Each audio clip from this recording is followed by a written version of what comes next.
Hello, welcome back. Hope you all enjoyed your coffee break. I certainly did.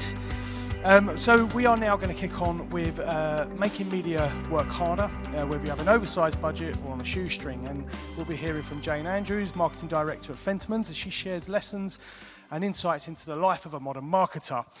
Drawing from her experience of working around the globe for major international corporations to one of North's most cherished brands with a remarkable heritage. So, without further ado, please welcome our chair, Helen Jeremiah, and Jayne Andrews.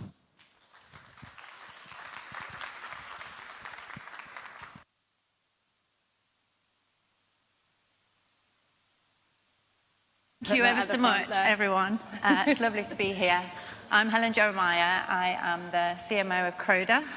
You've probably not heard of them. They're a B2B pharma and beauty ingredients manufacturer. And I'm actually absolutely delighted to be here with Jayne.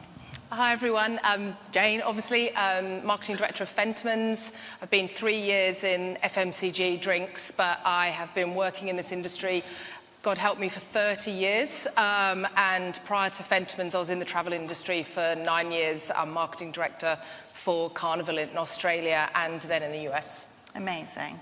So Fentimans, a remarkable history. Do you want to just tell us a little bit about that? Yeah, so this year is actually Fentimans' 120th year. So you'll see on the bottles, 1905.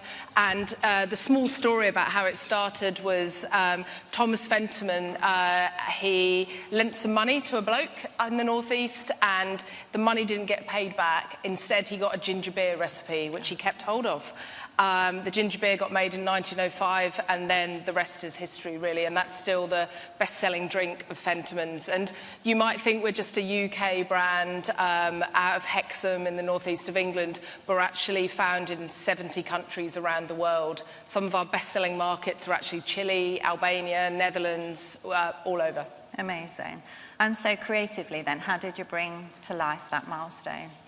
Yeah, so this year we have done a little bit of work in the Northeast to re-establish our roots. We call it our Win Back the Northeast. There was a slight, I'm being quite honest here, there was a slight amount of pissed offness in the office that some of our rival brands were getting better known in our backyard than we were. So we've done some partnerships, including one with Fenwick this year, a pop-up bar area, botanical garden, and really want to just remind people, you know, we might be selling well around the world, but making sure that people around Newcastle in the Northeast know that that's where we're from.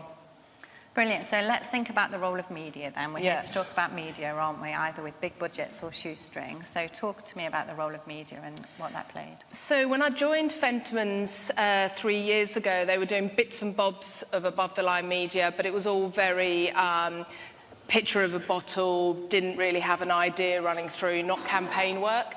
And the role of media over the last 3 years, we've been using it mainly for brand building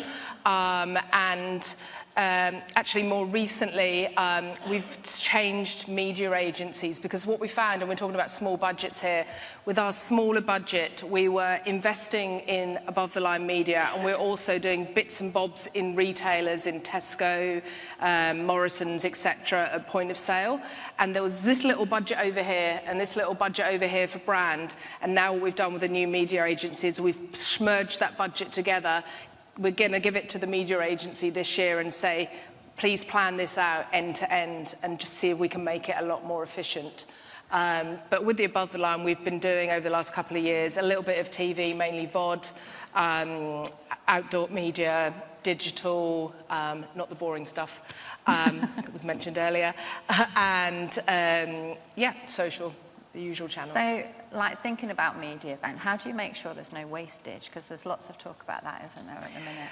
Yeah, do you know, it's a really difficult one, and particularly in an organisation where our budgets are much smaller.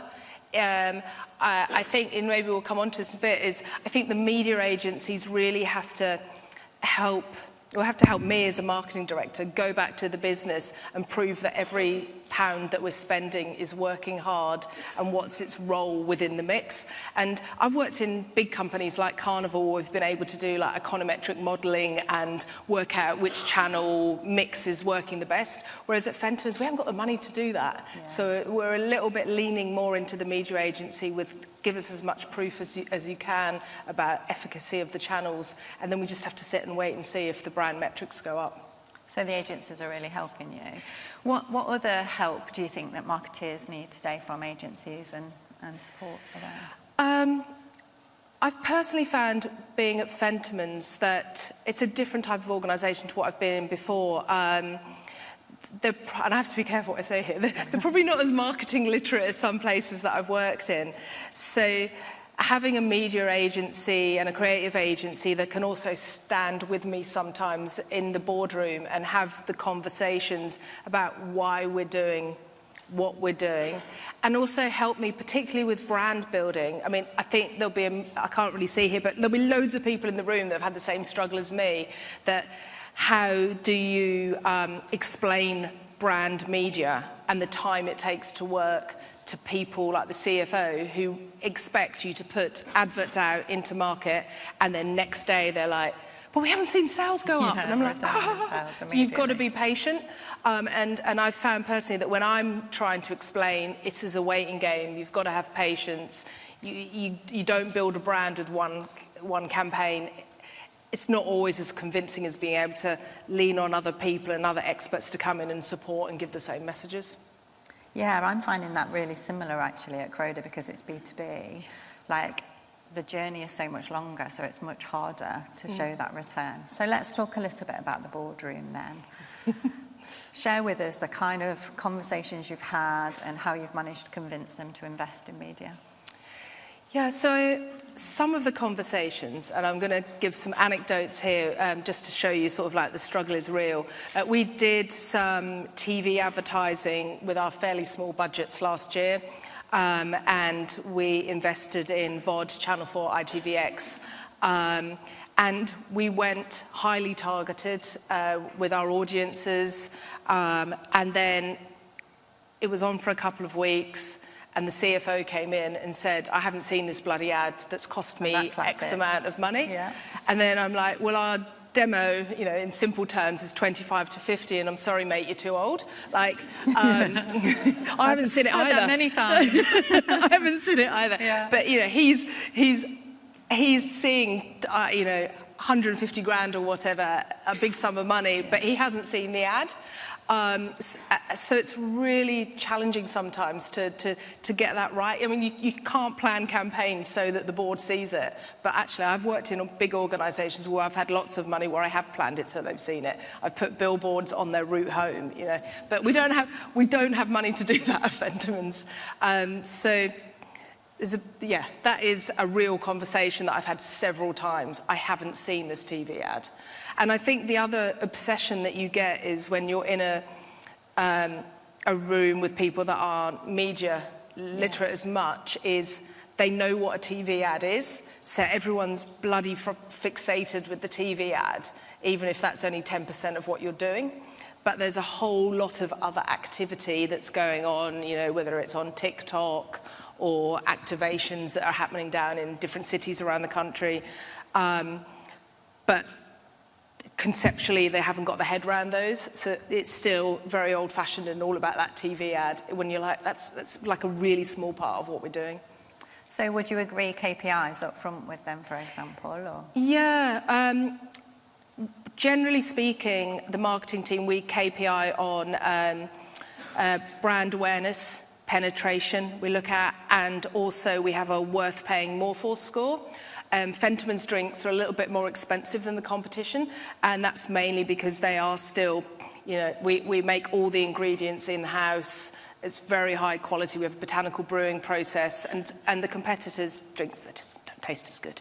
But we are more expensive, and we have to prove that. And so one of the jobs of marketing is that ensuring that we come out as premium, so we track this worth paying more score. That said, these are the KPIs. Everyone signs off for them at the end of the year, but at the end of the day, it comes back to how much we're selling as a business. Yes. And I think regardless of the KPIs that we set as a marketing team, if the CFO doesn't see the tills ringing, the marketing KPIs are not really, he's not really very interested in them. Yes, I appreciate that. So you've talked a lot about how global you are, and you've said that this is a smaller budget. How do you decide then where to spend the money? Yeah, so we're quite clear-cut from a media perspective. We actually only invest Fentimans money. It's a complicated business. We invest Fentimans money in the UK, so I have a marketing budget for the UK. Okay. Globally, I work with distributors, and each of them will have their own A&P budgets as part of the contracts that we have with them. So I tend to work in a more advisory role with the other markets. So they will come and they'll say, this is the budget that we've allocated, this is our plan, will you approve it? And then from an assets perspective, I just make sure that we keep that continuity as much as we can. There are some very random things, though, I see around the place. And what's been most successful for you? Last year, I had the luxury, I'll say luxury because it's a great agency to work with, Drummond Central, creative agency. Some of you guys have probably seen some of the fantastic work they've done with Greggs. And we developed with Drummond a brand character called Fentiman. And we did a small campaign just before Christmas last year. You won't have seen the VOD if you're over 50. And I think this character was quite a breakthrough step for Fentimans to even think about doing something that was sort of breaking from the norm in the drinks industry. You know, you get the classic comments, this doesn't look like what our competitors are doing. And you're like, it's not supposed to, you know, because the drinks industry is very much like bottle of drink, boasting about natural ingredients, a sort of sea of sameness. So to be able to get that through was quite a big step for me. The campaign hasn't run as much as it could have done this year, or should have done. Our budgets have been leaner than predicted this year, but I'm hopeful as we move into next year that that brand character will come to life and people will start to see it and it will start to differentiate Fentimans from the competition. I was going to ask you that next. So do you think he will survive, the Fentiman, and what next for the future? Yeah, so I hope Fentiman will survive. A lot of work has gone into it, a lot of testing with our audiences, focus groups, etc. And I think it's the right thing to do for the business. Yeah. These things take time to build, don't they? They do. And I think what I said earlier is one of the things that I've struggled to convince with the rest of the board is that you don't build a brand with £250,000 campaign. You know, in very simple terms, I've even had conversations like Kit Kat have been saying, have a break, have a Kit Kat since the 1950s. So just because we've done all this work and we've developed this character, it isn't going to just move the needle on sales overnight. You have to stick with this brand messaging, get it out in the media, repeat until we're all sick of it, and then you'll start to see a difference. And it's ensuring that the business has got that staying power and that patience to commit to that long term, rather than panicking and backing off because they don't see immediate results. Brilliant. So one final thought for you to leave this audience with then on what they should do within the media world. I think a lot of what Peter Field said earlier was there's some real interesting points in that as well. And I think whenever I do media, I think when we're like building a brand character, as we're about to do, you can't just rely on the digital channels for reach. Building a brand which is premium and you want to have trust in that brand, I think there's still an important role for television, outdoor media. With a character, video is really important because that will bring it to life, but making sure you get that mix right of getting your reach channels, but also that trusted media as well. And I think also test and learn. When I haven't been able to get big budgets, I've thrown all my budgets into one area of the country just to prove a point. Look, advertising works. We did this thing in the Northwest and it made a difference. So don't be worried to do a smaller campaign in one area of the country, prove the efficacy of it, and then go back and ask for more money. So good old-fashioned test and learn. Also, focus groups have been quite useful for me when the company is panicked about doing something new. Give them some proof, which is not just you. Yeah, data really helps us, data doesn't it, in our world? Right. Well, thanks ever so much, Jayne. It's been really, really wonderful to have. Is there a quick question from the audience that anyone would like to ask? Ooh, radio silence. No? I might just have a parting word, actually, on the boardroom challenges. I'm actually leaving Fentimans next week. I get a little laugh there.